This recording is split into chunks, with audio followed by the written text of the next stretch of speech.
আসসালামু আলাইকুম সুপ্রিয় শিক্ষার্থীবৃন্দ, সবাইকে স্বাগত জানাচ্ছি পড়ালেখার আরও একটি নতুন ভিডিওতে।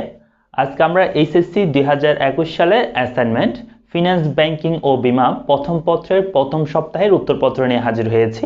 তো এই উত্তরপত্রটা শুধুমাত্র তোমাদের ধারণা নেওয়ার জন্য তৈরি করা হয়েছে। তোমরা এখান থেকে দেখে তোমাদের নিজেদের সৃজনশীলতাকে কাজে লাগিয়ে নিজেদের মতো করে লেখার চেষ্টা করবা। হুবহু কপি না করার জন্য আমি বিনীত অনুরোধ জানাচ্ছি। তো চলো চলে যাওয়া যাক মূল অ্যাসাইনমেন্টে।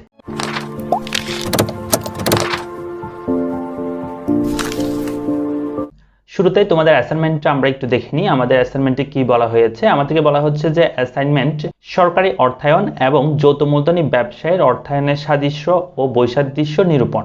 ঠিক আছে, এখানে আমাদের মূল অ্যাসাইনমেন্টটা হচ্ছে আমাদের যেগুলো নির্দেশক দেওয়া হয়েছে সেগুলো। এখানে বলা হচ্ছে 1 নম্বরে অর্থাৎ কতে বলা হচ্ছে সরকারি এবং যৌথ মূলধনী কোম্পানি অর্থায়নের ধারণা। এখানে যদি আমরা উদাহরণ সহ যথাযথভাবে দুটি ধারণা ব্যাখ্যা করতে পারি তাহলে সেক্ষেত্রে আমাদেরকে 4 নাম্বার দেওয়া হবে। তারপর আসলে যৌথ মূলধনী কোম্পানির অর্থায়নের কার্যাবলী। তো এখানে অর্থায়নের প্রধান কার্যাবলী উদাহরণ সহ ব্যাখ্যা করলে আমরা 4 নাম্বার পাবো। তারপর আসো 3 নম্বরে যৌথ মূলধনী কোম্পানি অর্থায়নের নীতিসমূহ ব্যাখ্যা করলে উদাহরণ সহ, তাহলে আমরা 4 নাম্বার পাবো। তারপর আসো যৌথ মূলধনী কোম্পানি অর্থায়নের লক্ষ্য, কি কি লক্ষ্য রয়েছে যৌথ মূলধনী কোম্পানির অর্থায়নের, সেগুলো আমরা এখানে দেখতে পাচ্ছি। এখানে বলা হচ্ছে যে অর্থায়নের লক্ষ্যসমূহ ব্যাখ্যা এবং লক্ষ্যসমূহ অর্জনের উপায় ন্যূনতম দুটি করে লিখতে হবে, অর্থাৎ ন্যূনতম 2টি আমাদেরকে ব্যাখ্যা করতে হবে। তারপর আছে সরকারি ও যৌথ মূলধনী কোম্পানি অর্থায়নের বৈসাদৃশ্য, মানে তাদের অর্থায়নের মধ্যে কি পার্থক্য রয়েছে সেটা আমাদের এখানে ব্যাখ্যা করতে হবে। 4 নাম্বার পেতে হলে আমাদেরকে সরকারি ও যৌথ মূলধনী কোম্পানি অর্থায়নের 4টি বৈসাদৃশ্য লিখতে হবে, অর্থাৎ মিনিমাম আমাদেরকে 4টা বৈসাদৃশ্য লিখতে হবে। আমি একটু বলে রাখি, তোমরা সময় নিয়ে একটু ভিডিওটা কষ্ট করে দেখো। তোমাদের অনেকে আছো যারা হচ্ছে দেখে ফেসবুক থেকে ইউটিউব থেকে দেখে সরাসরি অ্যাসাইনমেন্টগুলো করতেছো, সরাসরি না করে তোমরা একটু কষ্ট করে টাইম নিয়ে আমার ভিডিওটা একটু দেখো। তোমরা আশা করতেছি সবগুলো বিষয় নিজেরাই বুঝতে পারবা এবং নিজেরা বুঝে নিজেদের মতো করে লিখো। যদি তুমি আরেকজন থেকে দেখে লিখো তাহলে সেক্ষেত্রে তোমার সবার একই রকম হয়ে যাবে, তাহলে তোমার মধ্যে যে সৃজনশীলতা সেটা কিন্তু হবে না। ঠিক আছে, তোমরা এই ভিডিওটা দেখে তোমরা শুধুমাত্র ধারণা নিবা, তারপর সেই অনুযায়ী তুমি আনসার করবা। ঠিক আছে, আমি সবগুলো বিষয় খুব সুন্দরভাবে ব্যাখ্যা করব। ওকে, তো চলে যাওয়া যাক আমাদের অ্যাসাইনমেন্টের উত্তরপত্রে। ক নাম্বার আমাদের প্রশ্ন ছিল সরকারি ও যৌথ মূলধনী কোম্পানি অর্থায়নের ধারণা। এখানে যদি আমরা উদাহরণ সহ আমরা যৌথ মূলধনী কোম্পানি এবং সরকারি অর্থায়নের ধারণা দিতে পারি তাহলে আমরা 4 নাম্বার পেয়ে যাব। তো প্রথমে আমরা সরকারি অর্থায়ন সম্পর্কে জানবো। সরকারি অর্থায়ন মানে কি? সরকারি অর্থায়ন মানে হচ্ছে একটা সরকার একটা দেশের রাষ্ট্র যে কোন কোন খাত থেকে তহবিল সংগ্রহ করে এবং কোন কোন খাতে তহবিলটা ব্যয় করে সেটাকে আমরা সরকারি অর্থায়ন বলে থাকি। এখানে দেখো রাষ্ট্রীয় ও স্থায়ী সরকারের অর্থায়নকে সরকারি অর্থায়ন বলে। তাদের প্রয়োজনীয় অর্থ পরিকল্পনা উৎস চিহ্নিতকরণ এবং ওইসব উৎস হতে সংগ্রহ ও তা সুষ্ঠুভাবে বন্টনকে সরকারি অর্থায়ন বলা হয়। অর্থাৎ আমরা কোন কোন খাত থেকে টাকাটা পাবো এবং কোন খাতে ব্যয় করব সেটা হচ্ছে সরকারি অর্থায়ন। এক্ষেত্রে সরকারি নীতিমালা ব্যাপকভাবে প্রভাব বিস্তার করে, অর্থাৎ নীতি অনুযায়ী আমরা টাকাটা সংগ্রহ করতে পারবো, নীতির বাইরে গিয়ে টাকা সংগ্রহ করতে পারবো না। রাষ্ট্র এবং স্থানীয় সরকারের কার্যাবলী পরিচালনায় প্রচুর অর্থের প্রয়োজন হয়, আর এই অর্থ সরকার বিভিন্ন রীতিনীতি অনুসরণ করে বিভিন্ন উৎস হতে সংগ্রহ করে থাকে। সরকারের মূল লক্ষ্য দেশ জনগণের অর্থ সামাজিক কল্যাণ সাধন। ঠিক আছে, একটা দেশের একটা ব্যবসা প্রতিষ্ঠানের মূল লক্ষ্য থাকে মুনাফা অর্জন, কিন্তু একটা দেশের সরকারের মূল লক্ষ্য থাকে হচ্ছে জনকল্যাণ সাধন। ওকে, তো এই জনকল্যাণ সাধনের জন্য বা আর্থসামাজিক কল্যাণ সাধনের জন্য সরকার অর্থায়ন করে থাকে। আর এই উদ্দেশ্যে সরকার অভ্যন্তরীণ এবং আন্তর্জাতিক উৎস হতে অর্থ সংগ্রহ করে থাকে। অর্থাৎ একটা দেশের অর্থায়ন আসলে 2টা খাত থেকে হয়ে থাকে, একটা হচ্ছে অভ্যন্তরীণ খাত, একটা হচ্ছে আন্তর্জাতিক খাত। যেমন ধর এখানে বলছে অভ্যন্তরীণ উৎসের মধ্যে রয়েছে কর, শুল্ক ইত্যাদি। তারপর আন্তর্জাতিক উৎসের মধ্যে রয়েছে বৈদেশিক সাহায্য, তারপর বৈদেশিক ঋণ ইত্যাদি। এইসব উৎস হতে প্রয়োজনীয় অর্থ বিভিন্ন প্রয়োজনে সরকারি রীতিনীতির মাধ্যমে সংগ্রহ এবং তার সঠিক ব্যবহারের মাধ্যমে দেশের অর্থসামাজিক উন্নয়নে কার্যাবলী সম্পূর্ণ করা অর্থায়নের অন্তর্ভুক্ত। ঠিক আছে, সরকারি অর্থায়নের অন্তর্ভুক্ত। এখানে আমরা একটা উদাহরণ নিয়েছি, যেহেতু আমাদেরকে বলছে উদাহরণের সাহায্যে লিখতে হবে, তো তোমরা এখানে তোমাদের মতো করে উদাহরণটা নিতে পারবা। তো আমরা এখানে একটা উদাহরণ নিয়েছি, সেটা হচ্ছে বাংলাদেশের জনগণের যাতায়াত সুবিধা উন্নয়নের জন্য এই দেশের সরকার পদ্মা সেতু নির্মাণ প্রকল্পে আর্থিক ঘাটতি পূরণের জন্য জনগণের নিকট হতে কর আদায়, রাজস্ব আদায়, বৈদেশিক ঋণ এবং বৈদেশিক সাহায্য নিচ্ছে। ঠিক আছে, এটা একটা অর্থায়নের উৎস। সরকার বাংলাদেশের মানুষের কাছ থেকে কর, রাজস্ব এগুলোর মাধ্যমে এবং বৈদেশিক সাহায্য ও ঋণের মাধ্যমে কি করতেছে, পদ্মা সেতু নির্মাণ করছে। এটা একটা অর্থায়নের আমরা উদাহরণ বলতে পারি, সরকারের অর্থায়নের উদাহরণ। অতএব বলা যায় একটি দেশের অর্থসামাজিক প্রেক্ষাপটে সরকারের অর্থায়নের ভূমিকা অতুলনীয়। ওকে, তারপর আমরা দেখব যে যৌথ মূলধনী কোম্পানির অর্থায়নের ধারণা। আমরা জানি যৌথ মূলধনী কোম্পানি মানে হচ্ছে যেই কোম্পানিটা একটা নির্দিষ্ট আইনের দ্বারা গঠিত পরিচালিত হয়, সেটাকে আমরা বলি যৌথ মূলধনী কোম্পানি, অর্থাৎ যৌথ মূলধনী আইনের দ্বারা গঠিত পরিচালিত হলে। তো এই যৌথ মূলধনী আইনে গঠিত পরিচালিত হয়ে কৃত্রিম সত্তা বিশিষ্ট অধিকারী, অসীম দায় বিশিষ্ট ব্যবসা প্রতিষ্ঠানে অর্থায়ন সংক্রান্ত যাবতীয় কার্যাবলী সম্পাদন করাকে যৌথ মূলধনী কোম্পানি অর্থায়ন বলে। অর্থাৎ তাদের তো টাকা পয়সার প্রয়োজন হয় যৌথ মূলধনী কোম্পানি, তারা কোন কোন খাত থেকে টাকাটা সংগ্রহ করবে এবং কোন খাতে টাকাটা ব্যয় করবে সেটাকে বলা হচ্ছে যৌথ মূলধনী কোম্পানির অর্থায়ন। ওকে, কোম্পানি সংগঠন আইনের অধীনে গঠিত, পরিচালিত এবং নিয়ন্ত্রিত হয় বলে এই ব্যবসায় সহজে ভাঙ্গে না এবং তা চিরন্তন অস্তিত্ব মর্যাদা লাভ করে। আমরা জানি যে কোম্পানি সারা জীবন চলবে, এভাবে করেই চিরন্তন অস্তিত্ব বিশিষ্ট একটা কোম্পানি। এটা নিজস্ব কি রয়েছে, আইনগত সত্তা রয়েছে। এটি নিজ নামে পরিচিত ও পরিচালিত হয় বিদায় ব্যক্তিগত স্বার্থ ও কর্তৃত্ব এখানে মুখ্য হতে পারে না। অর্থাৎ এখানে নিজের নামে কোনো কিছু করা যাবে না, এটা ব্যবসায়ের নামে হইতে হবে, তাদের একটা নিজস্ব শিরমোহর থাকে। ঠিক আছে, উদাহরণ হিসেবে বলা হচ্ছে যে 5 জন ব্যক্তি একত্রিত হয়ে একটি ব্যাংক প্রতিষ্ঠা করলো। প্রতিষ্ঠানটির নাম দিয়েছে এক্স ব্যাংক লিমিটেড। প্রতিষ্ঠানের শেয়ার হোল্ডারদের দায় সাধারণত ক্রয়কৃত শেয়ারের অঙ্কিত মূল্য দ্বারা সীমাবদ্ধ। কোম্পানি কর্তৃক আইনগত সত্তা একে চিরন্তন অস্তিত্ব এবং উন্নীত করেছে। এই ব্যবসায় প্রতিষ্ঠানের নিজস্ব নাম এবং সিলমোহর ব্যবহার করে থাকে। তাহলে এটা একটা আমরা দেখতে পাচ্ছি যৌথ মূলধনী কোম্পানির উদাহরণ। ঠিক আছে, যৌথ মূলধনী কোম্পানি অর্থায়নের উদাহরণ। ওকে, তারপর আসো তার পরবর্তী কোশ্চেন আমাদেরকে বলা হয়েছে যে যৌথ মূলধনী কোম্পানি অর্থায়নের কার্যাবলী। ঠিক আছে, এবং এখানে আমাদের অর্থায়নের কার্যাবলীর উদাহরণ সহ ব্যাখ্যা করতে হবে। তা আমরা একটু দেখে নিচ্ছি যে অর্থায়নের কার্যাবলী মানে কি, মানে অর্থায়ন আসলে কেন করতে হয়। ঠিক আছে, সেই বিষয়গুলো আসলে অর্থায়নের কার্যাবলীর মধ্যে পড়ে। যেমন ধরো, ব্যক্তি, প্রতিষ্ঠান, সরকারি প্রতিটি কর্মকাণ্ডের সাথে অর্থের প্রবাহ একটি গুরুত্বপূর্ণ বিষয়। সাধারণত অর্থায়ন একটি পদ্ধতি যা উদ্বৃত্ত উৎস হতে ঘাটতি খাতে অর্থ সরবরাহ করে এবং অর্থায়ন একটি কৌশল হিসেবে প্রতিষ্ঠানের উৎপাদন ও ক্রয় বিক্রয় সংক্রান্ত কার্যাবলী, মূলধন সংক্রান্ত কার্যাবলী, বিনিয়োগ সংক্রান্ত কার্যাবলী, অর্থের যোগান এবং ব্যবহার কার্যাবলী সম্পাদন করে। নিচে অর্থায়নের কার্যাবলী ছকে দেখানো হলো, মানে অর্থায়ন যে আমরা কি কি কাজ করে থাকে সেই বিষয়গুলো। ওকে, দেখো এখানে বলা হচ্ছে প্রথমে অর্থায়নের কার্যাবলী আমরা 3 ভাবে করতে পারি। একটা হচ্ছে কার্যাবলীকে 3 ভাগে ভাগ করতে পারি। একটা হচ্ছে তহবিল সংগ্রহ করা, 2 নম্বর হচ্ছে বিনিয়োগ সিদ্ধান্ত, 3 নম্বর হচ্ছে তহবিল বন্টন। বিনিয়োগ সিদ্ধান্ত আবার 2 ধরনের হয়ে থাকে, একটা হচ্ছে স্বল্প মেয়াদী ব্যবস্থাপনা, এটা হচ্ছে মূলধন বাজেটিং। ঠিক আছে, আমরা প্রথমে এই সবগুলো বিষয় আমরা একটা একটা করে বিশ্লেষণ করব। যেমন ধরো, প্রথমে আমরা যেটা বিশ্লেষণ করব সেটা হচ্ছে তহবিল সংগ্রহ। চলতি ব্যয় নির্বাহের জন্য স্বল্প মেয়াদী উৎস এবং স্থায়ী ব্যয় নির্বাহের জন্য দীর্ঘমেয়াদী উৎসের তুলনামূলক কম ব্যয়যুক্ত তহবিল চিহ্নিত করে তার জন্য কি পরিমাণ মূলধন নিজস্ব তহবিল থেকে এবং কি পরিমাণ মূলধন ঋণ তহবিল থেকে সংগ্রহ করা হবে তার নির্ধারণ করাকে তহবিল সংগ্রহ বলা হয়ে থাকে। ঠিক আছে, তো প্রয়োজনীয় অর্থ কি পরিমাণ নিজস্ব তহবিল থেকে এবং কি পরিমাণ ঋণ তহবিল থেকে সংগ্রহ করা হবে নির্ধারণ করা এবং তহবিল সংগ্রহের প্রধান উদ্দেশ্য, তহবিল সংগ্রহের বিবেচ্য বিষয় সমূহ। যেমন ধরো, আমরা যদি তহবিল সংগ্রহ করতে চাই তাহলে আমাদের কি কি বিষয় মাথায় রাখতে হবে, এই যেখানে বলা হচ্ছে তহবিল সংগ্রহের ক্ষেত্রে সেই ক্ষেত্রে আমাদেরকে উৎস শনাক্ত করতে হবে, মানে কোন কোন উৎস থেকে আমরা টাকাটা সংগ্রহ করতে পারবো। 2 নম্বর হচ্ছে মেয়াদ বিবেচনা করা, অর্থাৎ আমাদেরকে আমরা যেই টাকাটা লাগতেছে, আমাদের তহবিলটা লাগতেছে, সেটা আমরা কত মেয়াদের জন্য চাচ্ছি, আমাদের কি দীর্ঘমেয়াদী টাকাটা দরকার নাকি স্বল্প মেয়াদের টাকাটা দরকার, সেটা আমাদের বিবেচনা করতে হবে। তারপর তহবিল ব্যয় নিয়ে বিবেচনা করতে হবে, অর্থাৎ এই তহবিলটা আমরা যে টাকাটা সংগ্রহ করতেছি, অর্থটা সংগ্রহ করতেছি, সেটার জন্য অবশ্যই আমাদেরকে ব্যয় নির্বাহ করতে হয়, অর্থাৎ ব্যয় দিতে হয়, এটার জন্য খরচ দিতে হয়। খরচ মানে আসলে সুদকে বোঝানো হচ্ছে। আমরা যে টাকাটা নিব তহবিলটা, সেটা সুদকে বোঝানো হচ্ছে। সেই সুদটা দেখতে হবে, আমাকে পর্যালোচনা করতে হবে কোন খাতে বেশি সুদ দিতে হচ্ছে, কোন খাতে কম, যেটাতে আমাদের মুনাফা কম দিতে হবে, টাকা কম যাবে, আমার থেকে খরচ কম হবে, সেই খাত থেকে আমরা টাকাটা সংগ্রহ করবো, সেটাই বলা হচ্ছে। ওকে, তারপর আসলে বিনিয়োগ সিদ্ধান্ত। ঠিক আছে। বিনিয়োগ সিদ্ধান্তের মধ্যে রয়েছে অর্থায়নের সবচেয়ে গুরুত্বপূর্ণ সিদ্ধান্ত হচ্ছে বিনিয়োগ সিদ্ধান্ত। আমরা জানি যে যদি আমরা সঠিকভাবে বিনিয়োগ করতে না পারি তাহলে কিন্তু আমাদের ব্যবসা প্রতিষ্ঠান লস হওয়ার সম্ভাবনা অনেক বেশি থেকে যায়, ঠিক আছে। তো আমাদেরকে সঠিকভাবে বিনিয়োগ সিদ্ধান্তটা নিতে হবে, অর্থাৎ কোনো সম্পত্তি ও প্রকল্পে বিনিয়োগ করলে ফার্মের প্রত্যাশিত আয় সর্বোচ্চ হয় তার নির্ধারণ করা সম্পত্তি বিনিয়োগ প্রকল্পে সাধারণত দুই ভাগে ভাগ করা যায়। অর্থাৎ সম্পদ ও বিনিয়োগ প্রকল্পকে আমরা সাধারণত দুই ভাগে ভাগ করতে পারি। একটা হচ্ছে স্বল্পমেয়াদী সম্পদ, আরেকটা আমাদের রয়েছে সেটা হচ্ছে মূলধন বাজেটিং।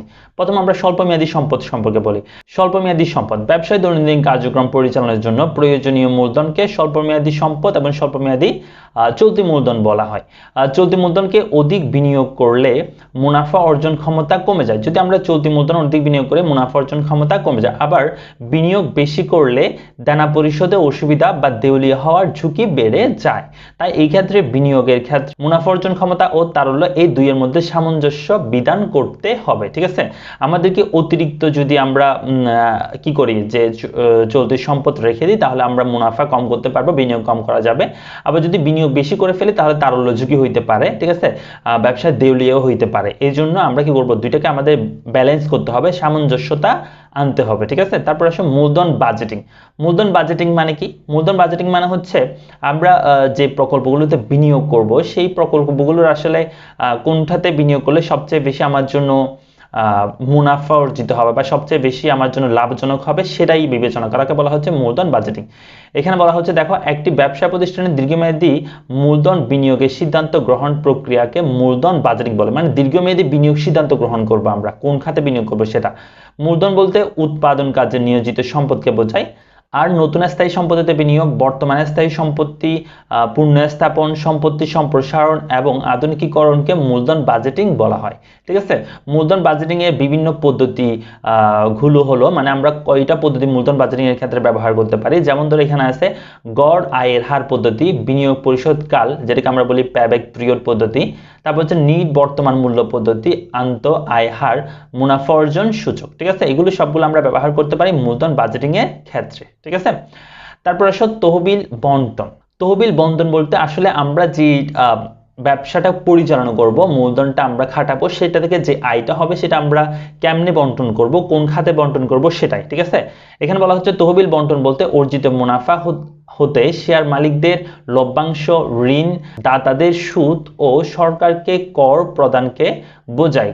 কোম্পানি অর্জিত মুনাফার উপর করকে কর্পোরেট ট্যাক্স এবং লভ্যাংশ বা প্রাপ্ত সুদের উপর যে কর দিতে হয় তাকে পার্সোনাল ট্যাক্স বলা হয়। ওকে, তারপর আসে আমরা দেখতে পাচ্ছি আমাদের এই পরবর্তী প্রশ্ন, সেটা হচ্ছে যৌথ মূলধনী কোম্পানি অর্থায়নের নীতিসমূহ। এটা সবচেয়ে বেশি ইম্পর্টেন্ট। এখানে আমাদের অর্থায়নের নীতিসমূহ ব্যাখ্যা এবং উদাহরণ সহ ব্যাখ্যা করতে হবে। আমরা একটু বলি যে অর্থায়নের নীতিগুলো কি, অর্থাৎ আমরা যে অর্থ সংগ্রহ করব বা অর্থ ব্যয় করব সেক্ষেত্রে আমরা কোন কোন বিষয়গুলো আমাদের মূলনীতি আমাদের মাথায় রাখতে হবে, সেই অনুযায়ী আমরা কিন্তু অর্থায়ন করতে পারবো। এই নীতিগুলোর বাইরে গিয়ে আমরা অর্থায়ন করতে পারবো না। এই নীতিগুলো আমাদের মাথায় রাখতে হবে। এই নীতিগুলো যারা বেশি ফলো করে তারাই ব্যবসায়ে সফল হতে পারে। যদি আমরা ফলো না করি সেক্ষেত্রে ব্যবসায়ে যে কোনো সময় দুর্ঘটনা ঘটতে পারে। আমরা প্রথমে দেখতে পাচ্ছি যে কোনো কোম্পানির চূড়ান্ত লক্ষ্যে পৌঁছানোর জন্য অর্থায়ন নীতি সম্পর্কে সঠিক জ্ঞান এবং সেগুলোর প্রয়োগ সম্পর্কে সঠিক ধারণা থাকা জরুরি। অর্থায়নের নীতিসমূহ বিনিয়োগ সিদ্ধান্ত, অর্থ সংস্থান সিদ্ধান্ত এবং অন্যান্য তহবিল সিদ্ধান্ত গ্রহণ করার সময় বিবেচনা করা হয়। ওকে, অর্থায়নের নীতিসমূহ সম্পর্কে নিচে আলোচনা করা হয়। যেমন ধরো প্রথমে বলা হচ্ছে মুনাফা এবং তারল্য নীতি। তা আমরা এটা সম্পর্কে আগে অবশ্যই জানি সবাই যে মুনাফা ও তারল্য নীতি মানে হচ্ছে মুনাফা তারল্যের সাথে কিন্তু একটা সম্পর্ক রয়েছে, বিপরীত সম্পর্ক। আমরা যদি তারল্য বেশি রেখে দিই তাহলে মুনাফা কম হবে, কারণ আমরা টাকাটা বিনিয়োগ করতে পারবো না বাইরে। আর যদি আমরা বেশি বিনিয়োগ করে ফেলি বাইরে সেক্ষেত্রে আমাদের তারল্য সংকট হইতে পারে। সেটা এখানে বলা হচ্ছে যে সাধারণত ব্যবসা প্রতিষ্ঠানে তার সংগৃহীত তহবিল বিভিন্ন লাভজনক প্রকল্পে বিনিয়োগ করে মুনাফা অর্জন করে থাকে, ঠিক আছে, বিনিয়োগ করে মুনাফা অর্জন করে থাকে। কোম্পানি যত বেশি পরিমাণ তহবিল বিনিয়োগ করতে পারে তত বেশি পরিমাণ মুনাফা হবে। তবে আবার অন্যদিকে হচ্ছে তারল্য বলতে ব্যবসায়ে চলতি দায় পরিশোধ ক্ষমতাকে বোঝায়, ঠিক আছে। কোম্পানির চলতি দায় পরিশোধ করার জন্য কিছু নগদ টাকা এবং চলতি সম্পদ সবসময় রেখে দিতে হয়। যদি আমরা কি করি যে এই বিনিয়োগ যদি বেশি করে ফেলি তাহলে আমাদের তরল সম্পদের তারল্যের অভাব হয়ে যাবে। আবার যদি তারল্যের অভাব হয় তাহলে কি হবে, তারল্য যদি বেশি রেখে দিই তাহলে বিনিয়োগ কম হবে, তার মানে মুনাফা কি হবে, কম হবে। তাই এই দুটার মধ্যে আমাদের কি করতে হবে, সামঞ্জস্যতা বজায় রাখতে হবে, ব্যালেন্স করতে হবে একটা, ঠিক আছে। কোনো কোম্পানি যদি অধিক মুনাফার আশায় হাতে সব নগদ অর্থ বিনিয়োগ করে ফেলে তাহলে প্রতিষ্ঠানের চলতি দায় এবং পরিশোধ করার মতো তরল অর্থ থাকবে না, যা প্রতিষ্ঠানের জন্য ক্ষতিকর, ঠিক আছে। তারপর আসে 2 নম্বর নীতি, অনেক বেশি ইম্পর্টেন্ট, ঝুঁকি এবং মুনাফার নীতি। আমরা জানি যে যেখানে যত বেশি রিস্ক সেখানে তত বেশি কি মুনাফা, ঠিক আছে। তো যতই বেশি তুমি মুনাফা অর্জন করতে পারবে তত বেশি ঝুঁকি নিতে হবে। তবে এমন নয় যে তুমি এমন ঝুঁকি নিবা, মানে মাত্রা অতিরিক্ত ঝুঁকি নিলে কিন্তু এখান থেকে ক্ষতির শিকার হওয়ার বেশি সম্ভাবনা রয়েছে, ঠিক আছে। যেমন ধরো ইভেলি, যখন কোনো কোম্পানি বিনিয়োগ সিদ্ধান্ত গ্রহণ করেন তখন বিনিয়োগ সিদ্ধান্তটি ঝুঁকি এবং মুনাফার সমন্বয় হওয়া উচিত, কারণ মুনাফা এবং ঝুঁকির মধ্যে ধনাত্মক সম্পর্ক বিদ্যমান। যদি আমরা বেশি ঝুঁকি নিই তাহলে কি হবে, এখানে মুনাফা কি হবে, বেশি হবে, তবে এখান থেকে ঝুঁকিও বেশি থেকে যায়, ঠিক আছে। উদাহরণস্বরূপ ক এবং খ নামক 2 বন্ধু একত্রিত হয়ে একটি কোম্পানি গঠন করে, তার মধ্যে কোম্পানি কার্যক্রম পরিচালনের ঝুঁকি এবং আয় সমন্বয় সাধন নীতিমালা অনুসরণ করে, ঠিক আছে। এই সমন্বয় সাধন যদি নীতিমালা তারা অনুসরণ না করে সেক্ষেত্রে কিন্তু কি দেখা যাবে, তাদের ঝুঁকি হওয়ার সম্ভাবনা থাকবে। তারপর আসলে অনেক ইম্পর্টেন্ট, সেটা হচ্ছে বৈচিত্র্যায়ন, যেটাকে আমরা বলি পোর্টফোলিও বৈচিত্র্যায়ন নীতি, ঠিক আছে। পোর্টফোলিও বৈচিত্র্যায়ন মানে হচ্ছে আমরা আমাদের যে তহবিল থাকবে, যে টাকা থাকবে, সেটাকে একটা খাতে বিনিয়োগ না করে বিভিন্ন খাতে বিনিয়োগ করা, ঠিক আছে। যদি আমরা বিভিন্ন খাতে বিনিয়োগ করতে পারি তাহলে আমাদের কি হবে, একটা খাত থেকে যদি লসও হয়ে থাকে আরেকটা খাত থেকে আয় হবে, যার ফলে আমরা কি করতে পারবো যে হঠাৎ করে আমাদের লস হবে না, ঠিক আছে।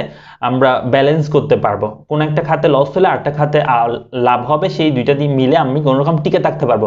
যদি আমার সম্পূর্ণ টাকাটা যদি আমরা একটা খাতে বিনিয়োগ করে দিই বা একটা প্রতিষ্ঠানে বা একটা প্রকল্পে বিনিয়োগ করে দিই, সেক্ষেত্রে ওই প্রকল্পে যদি লস হয় আমাদের কি হয়ে যেতে হবে, দেউলিয়া হয়ে যেতে হবে। সেই বিষয়টা এখানে বলা হচ্ছে যে পোর্টফোলিও বৈচিত্র্যায়ন নীতি। এই নীতি অনুযায়ী আর্থিক ব্যবস্থাপক একটি প্রকল্পে বিনিয়োগ না করে ঝুঁকি হ্রাস করার উদ্দেশ্যে একাধিক প্রকল্পে বিনিয়োগ করাকে বোঝায়। যেমন ধর বলা হচ্ছে কোনো যৌথ মূলধনী কোম্পানি 1 কোটি টাকা রয়েছে, এক্ষেত্রে প্রতিষ্ঠানটি যদি ক ব্যাংকে 30 লক্ষ টাকা, খ ব্যাংকে 50 লক্ষ টাকা এবং গ ব্যাংকে 20 লক্ষ টাকা বিনিয়োগ করে তাহলে প্রতিষ্ঠানের ঝুঁকির পরিমাণ অনেকটাই হ্রাস পাবে, ঠিক আছে। কারণ একটা প্রকল্পে বিনিয়োগ করলে সেই প্রকল্প থেকে লস হতে পারে, কিন্তু অনেক প্রকল্পে বিনিয়োগ করলে সেখান থেকে লস হওয়ার সম্ভাবনা অনেক কম। তারপর আসো উপযুক্ততা, অর্থাৎ আমাদেরকে বিবেচনা করতে হবে যে আমরা কোন খাত থেকে টাকাটা সংগ্রহ করব, এটাকে বলা হয় উপযুক্ততার নীতি। যেমন ধরো এই নীতি অনুসারে স্বল্পমেয়াদী সম্পত্তি অর্থায়ন স্বল্পমেয়াদী উৎস হতে করতে হবে এবং দীর্ঘমেয়াদী সম্পত্তির অর্থায়ন দীর্ঘমেয়াদী উৎস থেকে করতে হবে। আমরা যদি দীর্ঘমেয়াদী টাকা লাগে, আমরা যদি স্বল্পমেয়াদী অর্থায়ন উৎস থেকে টাকাটা সংগ্রহ করি তাহলে আসলে এটা উপযুক্ততার নীতি ফলো করতেছে না, ঠিক আছে। আমাদেরকে স্বল্পমেয়াদী অর্থায়নের জন্য স্বল্পমেয়াদী উৎস থেকে, দীর্ঘমেয়াদী অর্থায়নের জন্য দীর্ঘমেয়াদী উৎস থেকে টাকাটা সংগ্রহ করতে হবে। তারপর আসো আর্থিক চক্র। আর্থিক চক্র ব্যবসায় অর্থ স্থানান্তরের অন্যতম নীতি। আর্থিক চক্র বলতে ব্যবসায়ে ওঠানামাকে বোঝানো হয়, ঠিক আছে। এরপর আসো লিভারেজ প্রভাব। লিভারেজ প্রভাব মানে হচ্ছে আমাদের যে আয়টা হয় সেটাকে আসলে লিভারেজ বলা হয়, ঠিক আছে, যেটা লাভের অংশ সেটা। আর্থিক লিভারেজ ফার্মের মুনাফা অথবা ক্ষতির পরিমাণ বৃদ্ধি করে, ঠিক আছে। আর্থিক লিভারেজ মুনাফা এবং ক্ষতির পরিমাণ কি করে, বৃদ্ধি করে। অনুকূল আর্থিক লিভারেজ শেয়ার হোল্ডারদের উপার্জন বৃদ্ধি করে, অনুকূল আর্থিক লিভারেজ যদি হয় সেক্ষেত্রে। আর প্রতিকূল আর্থিক লিভারেজ ফার্মের শেয়ার হোল্ডারদের উপার্জন হ্রাস করে। তারপর আসে সম্পদ সর্বোচ্চকরণ। এই নীতি অনুসারে আর্থিক ব্যবস্থাপক ফার্মের আর্থিক কার্যাবলী এমনভাবে পরিচালনা করে যাতে শেয়ার হোল্ডারদের সম্পদ সর্বোচ্চকরণ হয়। সম্পদ সর্বোচ্চকরণকে মূল্য সর্বোচ্চকরণ বলা হয়। এই বিষয়টা একটু বুঝতে হবে। সম্পদ সর্বোচ্চকরণ মানে হচ্ছে মুনাফা সর্বোচ্চকরণ, মানে মুনাফা বৃদ্ধি করানো। একটা ফার্মের যারা শেয়ার হোল্ডার আছে তাদের যে শেয়ারের মূল্য, সেই মূল্যটাকে বৃদ্ধি করাকে বোঝানো হচ্ছে আর সম্পদের সর্বোচ্চকরণ। ওকে, তারপর আমাদের যে বিষয়টা রয়েছে সেটা হচ্ছে যৌথ মূলধনী কোম্পানি অর্থায়নের লক্ষ্য এবং উদ্দেশ্য, সেই বিষয়টা, ঠিক আছে। এখানে আমাদের লক্ষ্য এবং উদ্দেশ্য সম্পর্কে আলোচনা করতে হবে, মিনিমাম দুটি। একটি যৌথ মূলধনী কোম্পানির উদ্দেশ্যের উপর লক্ষ্য রেখে বিনিয়োগ সিদ্ধান্ত এবং অর্থ স্থানান্তরের সিদ্ধান্ত গ্রহণ করা যায়, ঠিক আছে। অর্থায়নের ক্ষেত্রে ফার্মের উদ্দেশ্য ফার্মকে কাম্য আর্থিক সিদ্ধান্ত গ্রহণের একটি কাঠামো প্রদান করে। ব্যবসায় অর্থ সংস্থানের উদ্দেশ্যকে 3 ভাগে ভাগ করা যায়, মানে আমরা যে অর্থ সংস্থান করব সেটাকে আমরা 3 ভাগে ভাগ করতে পারি। একটা হচ্ছে মুনাফা সর্বোচ্চকরণ, 2 নম্বর হচ্ছে সম্পদ সর্বোচ্চকরণ, 3 নম্বর হচ্ছে ঝুঁকি হ্রাসকরণ। একটু আগে তোমাদেরকে আমি বলছি মুনাফা সর্বোচ্চকরণ আর সম্পদ সর্বোচ্চকরণ সম্পর্কে, সেগুলো বিষয় এখানে বলা হচ্ছে। তা আমরা প্রথম দুইটা বিষয় এখানে আলোচনা করব। যেমন ধরো মুনাফা সর্বোচ্চকরণ, ফার্মের প্রধান উল্লেখযোগ্য লক্ষ্য হচ্ছে মুনাফা সর্বোচ্চকরণ, উল্লেখযোগ্য বলছি আমি, ঠিক আছে। তারপর এই উদ্দেশ্য অনুসারে যে সব কার্যাবলী ফার্মের মুনাফা বৃদ্ধি করে সেগুলো গ্রহণ করা হয় এবং যেসব কার্যাবলী ফার্মের মুনাফা হ্রাস করে সেগুলো বর্জন করা হয়। মুনাফা সর্বোচ্চকরণের উদ্দেশ্য এটাই প্রকাশ করে যে ফার্মের বিনিয়োগ সিদ্ধান্ত, অর্থ স্থানান্তর সিদ্ধান্ত এবং লভ্যাংশ সিদ্ধান্ত সমূহ এমনভাবে গ্রহণ করতে হবে যাতে মুনাফা সর্বাধিক হয়। এক্ষেত্রে লভ্যাংশ নীতি ও মুদ্রাস্ফীতি বিবেচনা করা হয় না। যখন আমরা মুনাফার সর্বাধিকরণ চিন্তা করব তখন আমরা এখানে মুদ্রাস্ফীতিকে আমরা বিবেচনা করব না, ঠিক আছে। 10,000 টাকা বিনিয়োগ করে কোনো প্রকল্প হতে বছরে 2,000 টাকা পাওয়া যায়। আবার একই পরিমাণ অর্থ বিনিয়োগ করে অপর প্রকল্প হতে 10 বছর পরে 5,500 টাকা মুনাফা পাওয়া যায়। এরূপ ক্ষেত্রে উভয় প্রকল্পের মধ্যে প্রথম প্রকল্পটি কি হবে, অধিক গ্রহণযোগ্য হবে।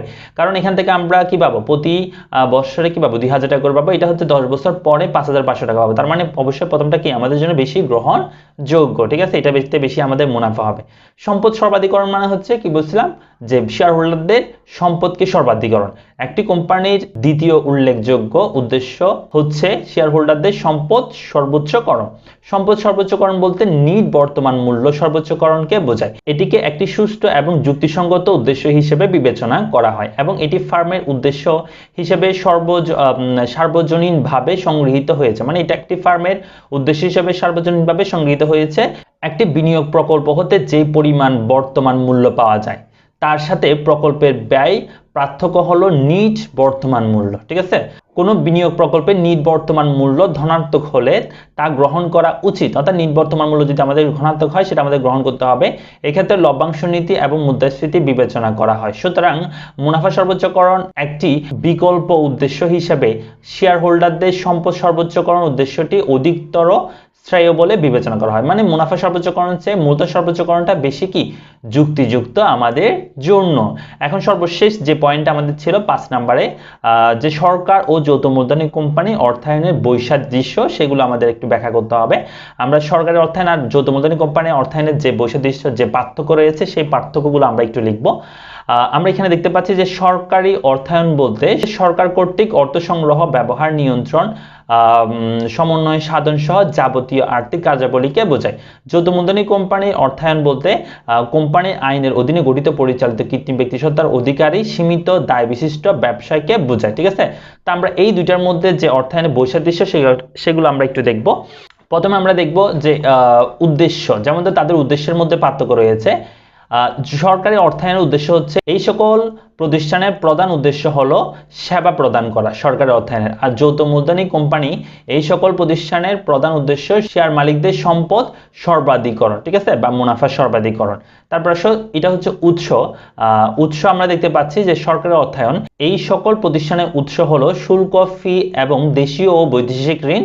তারপর এখানে আমরা দেখতে পাচ্ছি প্রাতিষ্ঠানিক ও অপ্রাতিষ্ঠানিক উৎস শেয়ার বিক্রয়, বন্ড এবং ঋণপত্র বিক্রয়ের মাধ্যমে যৌথ মূলধনী কোম্পানি অর্থ সংগ্রহ করে থাকে। তারপর আসে জামানত। সরকারি অর্থায়নের জামানতের প্রয়োজনে, মানে সরকারি অর্থায়নের ক্ষেত্রে জামানত দিতে হয় না। যৌথ মূলধনী কোম্পানির ক্ষেত্রে জামানতের প্রয়োজন আছে। সরকারি অর্থায়নের ক্ষেত্রে দেউলিয়াত্ব শব্দটি প্রযোজ্য নয়, মানে কখনো দেউলিয়া হয় না সরকার। আর যৌথ মূলধনে অবশ্যই কি হয়, এখানে দেউলিয়া হতে পারে বা প্রযোজ্য। তারপর সরকারি অর্থ ব্যবস্থায় সরকারের পক্ষে গোপনীয়তা রক্ষা করা প্রয়োজন দেখা যায় না, মানে সরকারের ক্ষেত্রে কোনো ধরনের সরকার অর্থায়নের ক্ষেত্রে প্রয়োজনীয়তা দেখা যায় না। আমরা জানি যে আমাদের যে বাজেট, সেই বাজেটটা ঘোষণা করা হয় জুন মাসে, তো এখানে কোনো গোপনীয়তা রক্ষা করতে হয় না। কিন্তু যখন যৌথ মূলধনী কোম্পানি হবে তখন তাদের আসলে গোপনীয়তা রক্ষা করতে হয়, ঠিক আছে। তো এই হচ্ছে তোমাদের ফিনান্স ব্যাংকিং প্রথম পত্রের প্রথম সপ্তাহের অ্যাসাইনমেন্টের উত্তরপত্র। যদি ভিডিওটি তোমাদের একটু হলেও ভালো লেগে থাকে অবশ্যই চ্যানেলটি সাবস্ক্রাইব করবা পরবর্তী অ্যাসাইনমেন্টগুলো পাওয়ার জন্য, এবং আমাদের চ্যানেলটি তোমরা ভিজিট করতে পারো। এখানে তোমাদের finance, accounting, management, ICT, economics, English সবগুলো সাবজেক্টের একাডেমিক সাবজেক্টগুলোর ভিডিও দেওয়া আছে খুব সুন্দরভাবে প্লেলিস্টে, তোমরা চাইলে ভিজিট করতে পারো। এবং আমাদের ফেসবুক পেজের সাথে যুক্ত হতে পারো। আমাদের ফেসবুক পেজে নিয়মিত লাইভ ক্লাস হয়। তো দেখা হচ্ছে পরবর্তী কোনো ভিডিওতে। ততক্ষণ পর্যন্ত ভালো থাকো, সুস্থ থাকো। আসসালামু আলাইকুম।